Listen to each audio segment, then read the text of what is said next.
Magandang araw!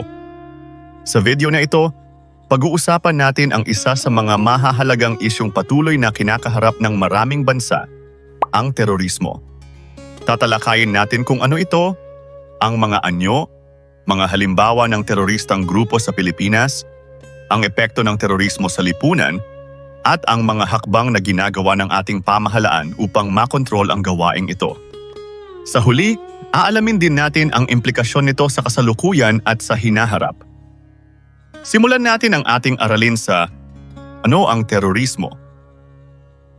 Ayon kay Bruce Hoffman, ang terorismo ay isang sinasadyang paglikha at pagpapalaganap ng takot sa pamamagitan ng karahasan o ang pagbabanta ng karahasan sa kagustuhang magkaroon ng pagbabagong politikal. Layunin nito ang magtanim ng psikolohikal na takot sa publiko, pamahalaan o sa mga grupong kalaban ng lahi o relihiyon. Mga anyo ng terorismo. May iba't ibang paraan kung paano isinasagawa ang terorismo. Narito ang 5 pangunahing anyo nito. State terrorism.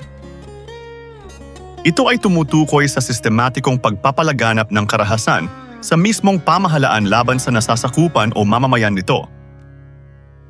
Religious terrorism.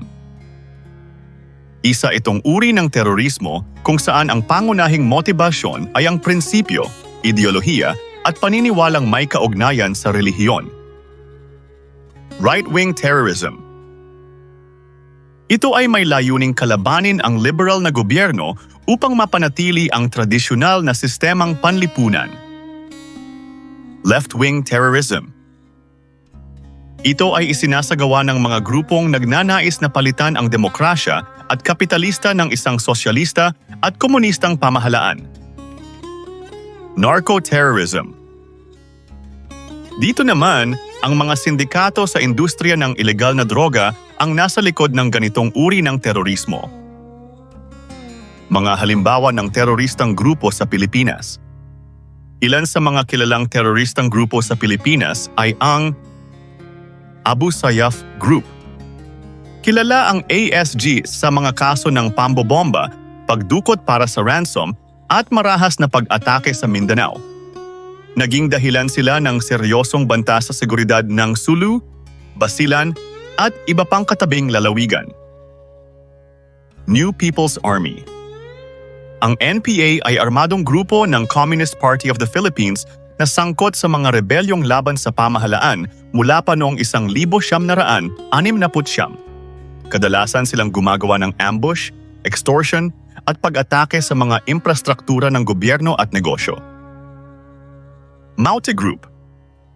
Naging kilala sila dahil sa paglusob sa Marawi City noong 2017 kasabay ng pakikipag-alyansa sa ISIS. Naging sanhi ito ng matinding labanan na tumagal ng ilang buwan at sumira sa malaking bahagi ng lungsod. Bangsamoro Islamic Freedom Fighters. Isang breakaway group mula sa MILF na nagsagawa ng mga pag-atake sa mga komunidad at militar sa Central Mindanao. Kilala sila sa mga pambobomba at opensiba laban sa pamahalaan. Epekto ng terorismo. Ang terorismo ay nagdudulot ng maraming hindi magandang epekto sa isang bansa. Ilan sa mga epekto nito ay nagdudulot ng takot at pagkabahala sa mga mamamayan para sa kanilang kaligtasan, pagbaba ng kita ng pamahalaan at ng mga pribadong sektor dahil sa pagkawala o pagkabawas ng mga mamumuhunan sa bansa.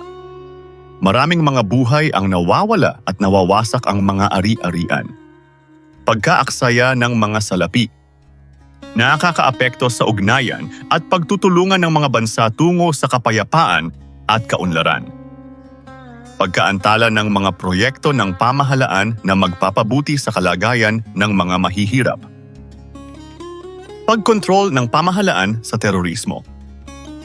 Upang mapigilan ang paglaganap ng terorismo, gumagamit ang pamahalaan ng iba't ibang estratehiya kabilang ang pagtatag ng mga programang panlipunan at pang-ekonomiya, pagpapahina ng suporta ng mga mamamayan sa grupo ng mga terorista, mga pagbabago sa pamahalaan, pakikipagtulungan sa ibang bansa, pagsasaayos ng prayoridad ng pamahalaan, pagkakaisa ng mga ahensya ng pamahalaan, pakikipagkaisa sa mga samahan ng mga bansa. Implikasyon ng terorismo sa Pilipinas sa kasalukuyan at hinaharap.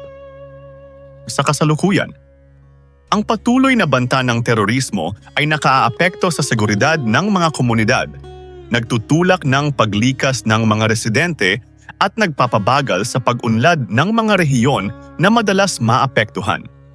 Dahil dito, bumababa ang kumpiyansa ng mga mamumuhunan at naaantala ang mga proyekto ng pamahalaan. Sa hinaharap naman, kung hindi tuluyang masosolusyonan, maaaring magpapatuloy ang paulit-ulit na kahirapan at kaguluhan sa ilang lugar sa Mindanao. Ngunit may pag-asa pa ring magbago ang takbo ng rehiyon sa pamamagitan ng mga reforma ng pamahalaan, mga de-radicalization program na tumutulong sa pagbabagong loob ng mga dating rebelde at matatag na kasunduang pangkapayapaan. At dito nagtatapos ang ating aralin tungkol sa terorismo. Naway mas malinaw na natin ngayong nauunawaan kung paano ito nagsisimula, paano ito kumikilos at paano natin ito malalabanan. Tandaan, ang kapayapaan at seguridad ay hindi lamang tungkulin ng pamahalaan kundi ng bawat mamamayan.